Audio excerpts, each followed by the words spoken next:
Good morning students. मैं श्रवण Khichar, assistant professor history, राजकीय महाविद्यालय लक्ष्मणगढ़, आपका इस एजुकेशनल यूट्यूब चैनल पे हार्दिक स्वागत करता हूँ। प्रिय विद्यार्थियों, बीए सेकेंड ईयर में इतिहास का द्वितीय प्रश्न पत्र है भारतीय सांस्कृतिक इतिहास की मुख्य धाराएं या भारतीय संस्कृति के मूल आधार। ये अपना द्वितीय प्रश्न पत्र है। इस द्वितीय प्रश्न पत्र की फर्स्ट यूनिट में फर्स्ट टॉपिक संस्कृति का अर्थ, उसका उद्भव, स्वरूप, भारतीय संस्कृति का निर्माण, सभ्यता और संस्कृति में भेद, इनका आज हम अध्ययन करेंगे। संस्कृति का अर्थ समझने से पहले भारतीय संस्कृति की पृष्ठभूमि समझना अति आवश्यक है। इस क्रम में भारतीय संस्कृति को अमर कहा जाता है क्योंकि विश्व की अनेक जो संस्कृतियां हैं वो समय के अनुसार ख़त्म हो चुकी हैं। जैसे मेसोपोटामिया की सुमेरियन, असीरियन, बेबीलोनियन आदि जो संस्कृतियां हैं वो समाप्त हो चुकी हैं। केवल उनके अवशेष ही उनकी गौरव गाथा गाने के लिए बचे हैं। किंतु भारतीय संस्कृति कई हजार वर्षों के बाद भी आज तक जीवित है और विश्व की जनसंख्या का एक बहुत बड़ा भाग उसके अनुसार अपना जीवन यापन कर रहा है। भारतीय संस्कृति को इस बात का श्रेय भी प्राप्त है कि उसने न केवल भारतीय उपमहाद्वीप को सभ्यता का पाठ पढ़ाया, बल्कि भारत के बाहर भी साइबेरिया से श्रीलंका तक, ईरान तथा अफगानिस्तान से प्रशांत महासागर के बोर्नियो, बाली के द्वीपों, वहाँ पर भी अपनी छाप छोड़ी है। भारतीय संस्कृति की जो मुख्य विशेषताएं हैं, सहिष्णुतापरक, समन्वय प्रवृत्ति, सर्वांगीणता, विशालता, उदारता, सहिष्णुता, ये उसकी मुख्य विशेषताएं हैं। भारतीय राष्ट्रवाद का जो स्वरूप आज हमें दिखाई देता है, हमारी संस्कृति के कारण ही विकसित हो रहा है। उसी के प्रकाश से भारतीय राष्ट्रीयता अपनी समस्त प्रतिभा प्राप्त कर उद्भासित हो रही है। भारतीय संस्कृति ने विश्व को शांति, अहिंसा और विश्व बंधुत्व का संदेश दिया है। इस प्रकार भारतीय संस्कृति का अतीत, उसकी प्राचीनता अत्यंत ही उज्जवल है।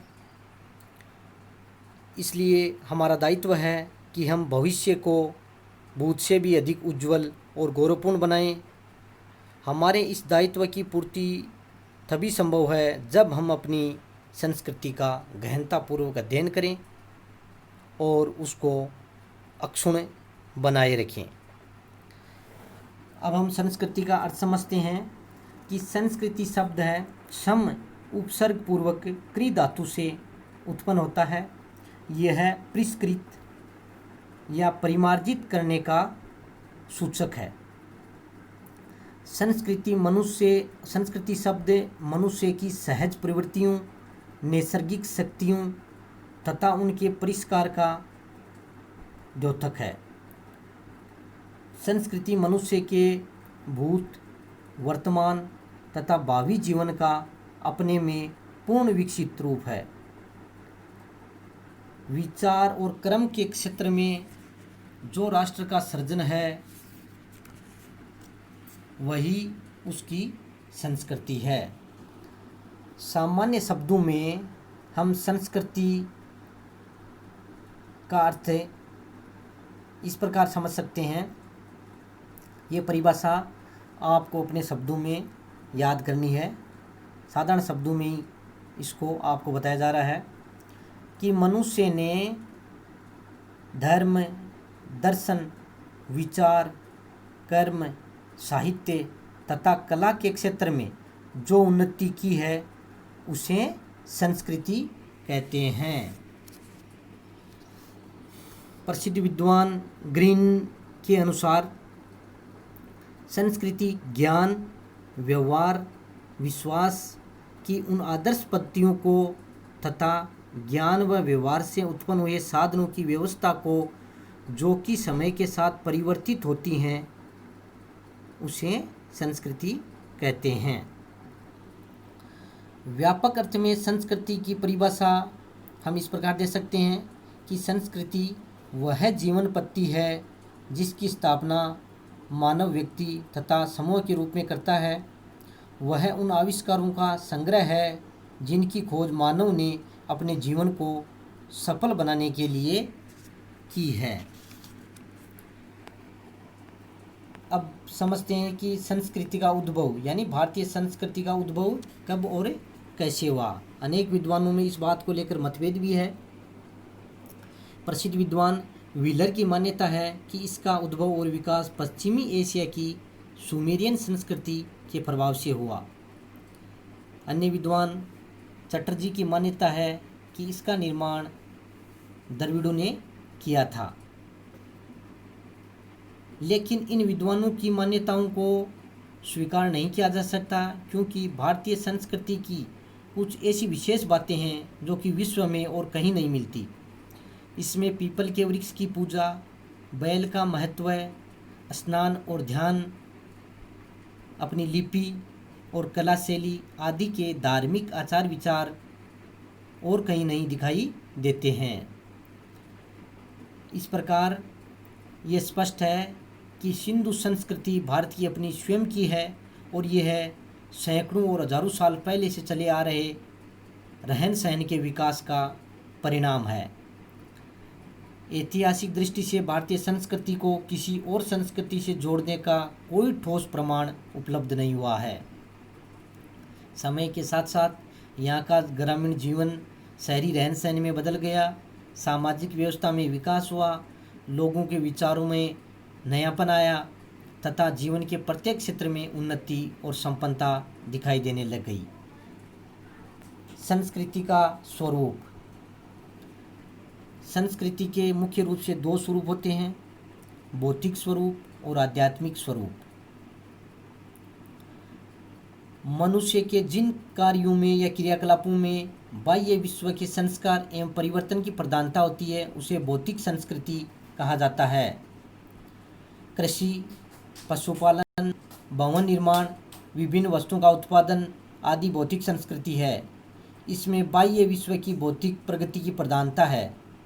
आध्यात्मिक संस्कृति में मानव की प्रकृति और आत्मा का संस्कार एवं सुधार की प्रधानता होती है। संस्कृति के इस आध्यात्मिक अंश में धर्म, नीति, विधि विधान, विद्याएं, कला कौशल, साहित्य, मानव के सद्गुण, शिष्टाचार आदि शामिल है। संस्कृति के भौतिक तथा आध्यात्मिक अंग एक ही सिक्के के पहलू हैं। भौतिक व्यवहार संस्कृति की नींव है और तथा मानसिक और आध्यात्मिक व्यवहार उस नींव पर खड़ा हुआ भवन है।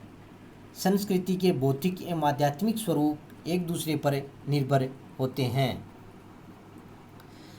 सभ्यता और संस्कृति में अंतर। कई बार आरपीएससी के इंटरव्यूज में क्वेश्चन पूछा जाता है कि सभ्यता और संस्कृति में क्या अंतर है। तो आपको सभ्यता और संस्कृति की परिभाषा भी आनी चाहिए और इसमें जो अंतर है 5-6 बिंदु हैं उनका भी आपको अध्ययन करना अति आवश्यक है। कई बार ग्रेजुएशन में अगर हिस्ट्री सब्जेक्ट है तो ये अति आवश्यक है कि आपको सभ्यता और संस्कृति के अंतर और इनके परिभाषा याद होनी आवश्यक है। प्रकृति द्वारा प्रदत्त पदार्थों, तत्वों और शक्तियों का उपयोग कर मनुष्य ने भौतिक क्षेत्र में जो उन्नति की है उसी को हम सभ्यता कहते हैं। सभ्यता से मनुष्य के भौतिक क्षेत्र की और संस्कृति से मानसिक क्षेत्र की प्रगति सूचित होती है। मनुष्य स्वभाव से ही प्रगतिशील प्राणी है। उसकी जीवन पद्धति, रीति नीति, रहन सहन, आचार विचार, नवीन खोज, अनुसंधान, जिससे मनुष्य पशुओं और जंगली स्तर से ऊपर उठता है, सभ्यता का अंग है। यानी सभ्यता से मनुष्य के भौतिक क्षेत्र की और संस्कृति से मानसिक क्षेत्र की प्रगति सूचित होती है। मनुष्य केवल भौतिक सुख सुविधाओं से संतुष्ट नहीं होता, क्योंकि भौतिक प्रगति से शरीर की भूख मिट सकती है, लेकिन मन और आत्मा अतृप्त रहते हैं। इन्हें तृप्त करने के लिए मनुष्य जो अपना विकास करता है उसे संस्कृति कहते हैं। मनुष्य की जिज्ञासा का परिणाम धर्म और दर्शन होते हैं। सौंदर्य की खोज करते हुए वह संगीत, साहित्य, मूर्ति, चित्र और वास्तु आदि अनेक कलाओं को उन्नत करता है। इन कलाओं में अपनी प्रतिभा को निखारता है। यानी धर्म, दर्शन, सभी ज्ञान विज्ञान, कलाएं, सामाजिकता, राजनीतिक संस्थाएं, इनका समावेश संस्कृति में होता है। अब आप 4-5 बिंदु हैं, उनको नोट कर लेना। सभ्यता और संस्कृति में क्या अंतर है। पहला बिंदु है, सभ्यता मनुष्य के बौद्धिक विचारधारा को सूचित करती है, जबकि संस्कृति आध्यात्मिक क्षेत्र के विकास को सूचित करती है। दूसरा, संस्कृति अभ्यंतर है, सभ्यता केवल बाह्य है। संस्कृति के अपनाने में देर लगती है, परंतु सभ्यता का अनुकरण आसानी से किया जा सकता है। संस्कृति का संबंध धार्मिक विश्वास से भी है, जबकि सभ्यता सामाजिक तथा आर्थिक परिस्थितियों से बंधी हुई है। संक्षेप में हम कह सकते हैं कि सभ्यता मनुष्य को प्रगतिवाद की ओर ले जाने का संकेत करती है, लेकिन मनुष्य अपनी बुद्धि का प्रयोग कर विचार और कर्म के क्षेत्र में जो सृजन यानी निर्माण करता है उसे संस्कृति कहते हैं। मनुष्य ने धर्म का जो विकास किया, दर्शन शास्त्र के रूप में जो चिंतन किया, साहित्य, संगीत तथा कला के क्षेत्र में जो उन्नति की, सामूहिक जीवन को हितकर तथा सुखी बनाने के लिए जिन संस्थाओं का विकास किया, उन सभी का समावेश संस्कृति में होता है। अब बिंदु ये है कि संस्कृति का निर्माण कैसे होता है। भारतीय संस्कृति का निर्माण किस प्रकार हुआ है। किसी देश की संस्कृति उसकी संपूर्ण मानसिक निधि को सूचित करती है। ये है व्यक्तिनिष्ठ न होकर, यानी एक व्यक्ति का काम नहीं होकर अनेक व्यक्तियों द्वारा किया गया एक बौद्धिक और उन्नत प्रयास है। ये किसी एक व्यक्ति के पुरुषार्थ का फल न होकर अनेक व्यक्तियों के प्रयत्न का परिणाम होता है। सभी व्यक्ति अपनी सामर्थ्य और योग्यता अनुसार संस्कृति के निर्माण में योगदान देते हैं। मनुष्य विभिन्न स्थानों पर रहते हुए विभिन्न वातावरण में संस्थाओं, व्यवस्थाओं, धर्म, दर्शन, लिपि, भाषा तथा कलाओं का विकास करके अपनी संस्कृति, विशिष्ट संस्कृति का निर्माण करते हैं। भारतीय संस्कृति का निर्माण भी इसी प्रकार हुआ है। सिंधु सभ्यता से लेकर उत्तर वैदिक काल तथा भारत तक भारतीय संस्कृति के जो आधारभूत तत्व हैं उसका निर्माण हो चुका था, और गुप्त काल से लेकर आधुनिक काल तक भारतीय संस्कृति के मूलभूत आदर्शों में कोई मौलिक परिवर्तन नहीं आया है। पूर्व वैदिक और उत्तर वैदिक आर्यों ने इस संस्कृति के निर्माण में महत्वपूर्ण योगदान दिया, और बाद में गुप्त सम्राटों ने इसे पल्लवित और पुष्पित करने में अपना योगदान दिया। इस प्रकार भारतीय संस्कृति का निर्माण हुआ है। इनके प्रयासों से भारतीय संस्कृति का निर्माण इतना सुदृढ़ आधार पर हुआ कि विदेशी आक्रमणकारियों की संस्कृति भी भारतीय संस्कृति की जड़ें नहीं ला सकी। यानी जो भी विदेशी संस्कृतियाँ या विदेशी जाति भारत में आई, भारतीय संस्कृति में घुल मिल गई और भारतीय संस्कृति को समृद्ध बनाने में अपना महत्वपूर्ण योगदान दिया। प्रिय विद्यार्थियों, आपको इस वीडियो का गहनता से अध्ययन करना है। इसके साथ साथ इस टॉपिक के आपको PDF नोट्स भी भेजे जा रहे हैं, उनका भी अध्ययन करना है। और आपको होम असाइनमेंट के लिए जो क्वेश्चन दिए जा रहे हैं उनका भी आंसर लिख के व्हाट्सएप ग्रुप में भेजना है, ताकि आपकी एग्ज़ाम्स में आप अच्छे अंक प्राप्त कर सकें। बहुत बहुत धन्यवाद।